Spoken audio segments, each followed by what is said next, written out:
राजेश खन्ना भले ही इस दुनिया में नहीं रहे, लेकिन वो आज भी लोगों की यादों में जिंदा है। आनंद आज भी सबके दिलों पर राज करते हैं।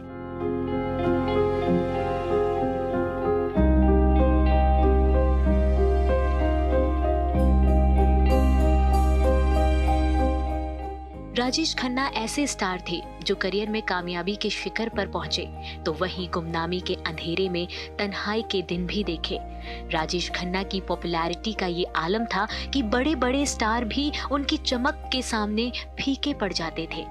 वो बॉलीवुड के पहले ऐसे अभिनेता थे जिन्हें देखने के लिए लोगों की कतारें लग जाती थी। एक के बाद एक 15 सुपरहिट फिल्में उनका ऐसा रिकॉर्ड है जिसका टूटना मुश्किल ही नहीं, नामुमकिन भी है। उन्हें दर्जनों अवार्ड मिले। अवार्ड समारोह में कोई भी हो, उसमें काका की मौजूदगी ही रंगत भरती थी। राजेश खन्ना का जन्म 29 दिसंबर साल 1942 को पंजाब के अमृतसर में हुआ था। उनका असली नाम जतिन खन्ना था। राजेश खन्ना को उनके नजदीकी रिश्तेदार ने गोद लिया था और उन्होंने ही पाला था। राजेश खन्ना को बचपन से ही एक्टिंग का शौक था और यही शौक उन्हें टैलेंट हंट शो तक ले आया।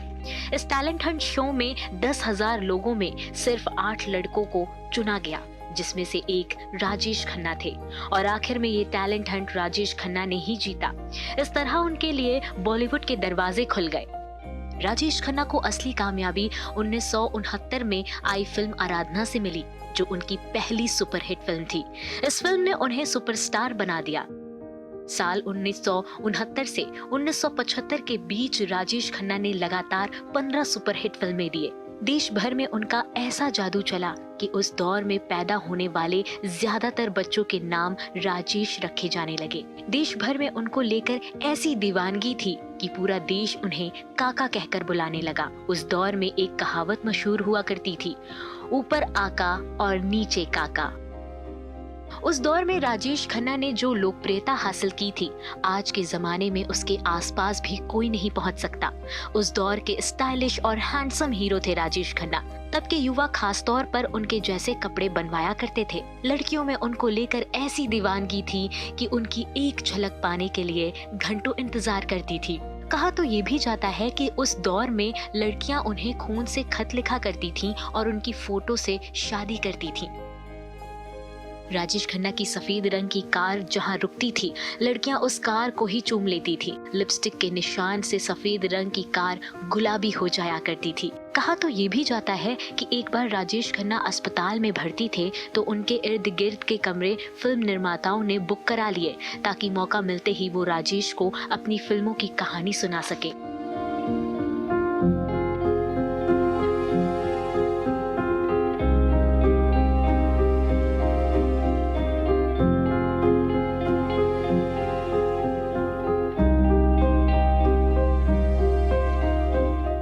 एक प्रोग्राम में हिस्सा लेने के लिए राजेश खन्ना प्लेन से अहमदाबाद जा रहे थे।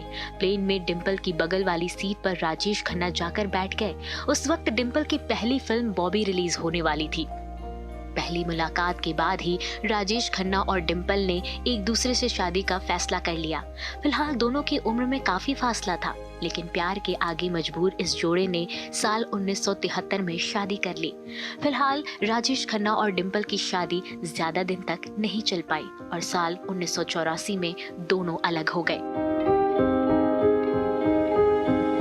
अमिताभ बच्चन जिस दौर में फिल्मों में अपनी पहचान बनाने की कोशिश कर रहे थे, उस वक्त राजेश खन्ना सुपरस्टार हुआ करते थे। दोनों की पहली मुलाकात आनंद फिल्म के सेट पर हुई थी। इस फिल्म में आनंद की मौत के बाद भास्कर बनर्जी बने अमिताभ के आंसुओं ने लाखों लोगों को रुला दिया था।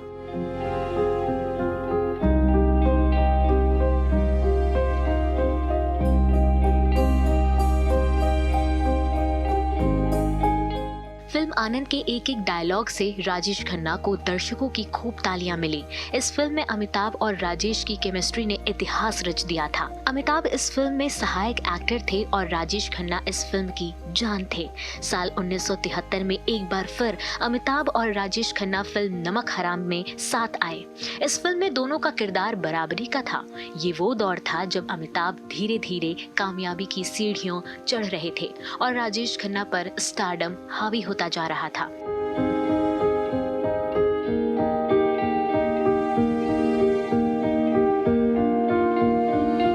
खबरों की माने तो राजेश खन्ना के अंदर अमिताभ को लेकर असुरक्षा की भावना आ गई थी। फिल्म बावर्ची में जब जया और राजेश खन्ना एक साथ काम कर रहे थे, तब अमिताभ अक्सर जया को लेने उनके सेट पर जाया करते थे। राजेश खन्ना कभी भी अमिताभ से बात नहीं करते थे, जो जया को जरा भी पसंद नहीं आती थी। यहाँ तक कि एक दिन जया ने कह दिया था कि एक दिन अमिताभ राजेश खन्ना से बड़े सुपरस्टार बनेंगे। जया की बात सच साबित हुई और फिल्म जंजीर के बाद अमिताभ सफलता के शिखर पर पहुंच गए और राजेश खन्ना का सितारा गर्दिश में जाने लगा। राजेश खन्ना की कई फिल्में बॉक्स ऑफिस पर दम तोड़ने लगी। ऐसे किस्से मशहूर हैं कि राजेश खन्ना ने कई फिल्मों के ऑफर तक ठुकरा दिए थे। एंग्री यंग मैन के रूप में अमिताभ शोहरत के आसमान पर थे और राजेश खन्ना गुमनामी के अंधेरे में खोते जा रहे थे। फिल्मों से निराश होकर राजेश खन्ना ने राजनीति की गलियों में भी कदम रखे। 90 के दशक में राजेश खन्ना ने कांग्रेस की सीट पर नई दिल्ली से लालकृष्ण आडवाणी के खिलाफ चुनाव लड़े। फिलहाल राजेश खन्ना चुनाव हार गए थे। आडवाणी ने जब बाद में गांधीनगर सीट के लिए नई दिल्ली की सीट छोड़ दी, तो बाद में इस सीट से राजेश खन्ना ने शत्रुघ्न सिन्हा को हराया और वो सांसद बने। तो वहीं अगले चुनाव में राजेश खन्ना को हार मिली, तो वो फिर फिल्मों में लौट आए, लेकिन उन्हें फिर वो कामयाबी नहीं मिली जिसके लिए वो इंडस्ट्री में जाने जाते थे।